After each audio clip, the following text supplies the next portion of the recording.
तर कोणाकोणाला हा जो प्रिन्सेस कट आहे तो एकदम परफेक्ट असा जोडता येत नाही, जोडताना कमी पडतो किंवा जोडताना वरून जोडायचा की खालून जोडायचा हा प्रॉब्लेम असतो. तर इथे बघा हा जो ब्लाऊज आहे तो आहे आपला 32 साईजचा. याची कटिंग मी सविस्तर सांगितलेली आहे आपल्या मोठ्या व्हिडिओमध्ये. तर इथे बघा हे दोन्ही पार्टात आपल्याला जोडायचे. तर जोडताना नेहमी आपल्याला खालच्या साईडने जोडायला चालू करायचं आहे. तर ओके, तर इथे बघा अशा प्रकारे हे याच्यावर ठेवायचं. त्याच्यानंतर खालच्या साईडनं एकदम परफेक्ट अर्धा इंच एवढं मार्जिन सोडून आपल्याला इथं शिलाई मारून घ्यायची आहे. आणि अशा प्रकारे फिरवत फिरवत जसा शेप आहे त्याच्यानुसार फिरवत आपल्याला पूर्ण शिलाई इथं मारून घ्यायची आहे. आता इथं थोडासा प्रॉब्लेम येतो बऱ्याच जणांना, कारण इथं राऊंड शेप असतो त्याच्यामुळे. तर एकदम थोडस फिरवत इथे बघा अशा प्रकारे आपल्याला इथं शिलाई मारायची आहे.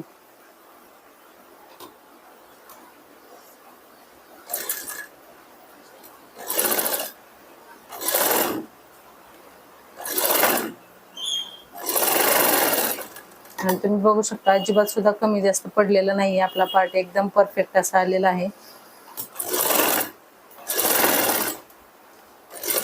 आणि आपण पहिली जी शिलाई मारलेली आहे त्याच शिलाईवर आपल्याला परत डबल शिलाई मारून घ्यायची आहे.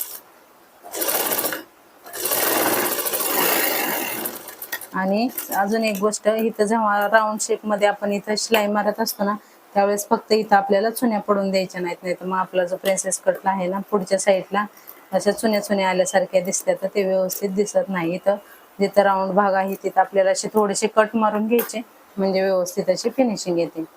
ओके, ते इथं बघू शकता एकदम परफेक्ट असा हा जो आपला प्रिन्सेस कटचा पार्ट आहे तो इथं जोडून झालेला आहे.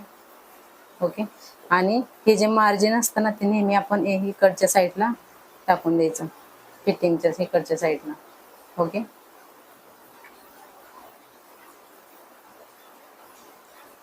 बघू शकता एकदम परफेक्ट मध्ये आपला हा जो पार्ट आहे तो इथं जोडून झालेला आहे. आता आपण हुकायची पट्टी आणि इथं कमरपट्टी जोडून घेणार आहोत.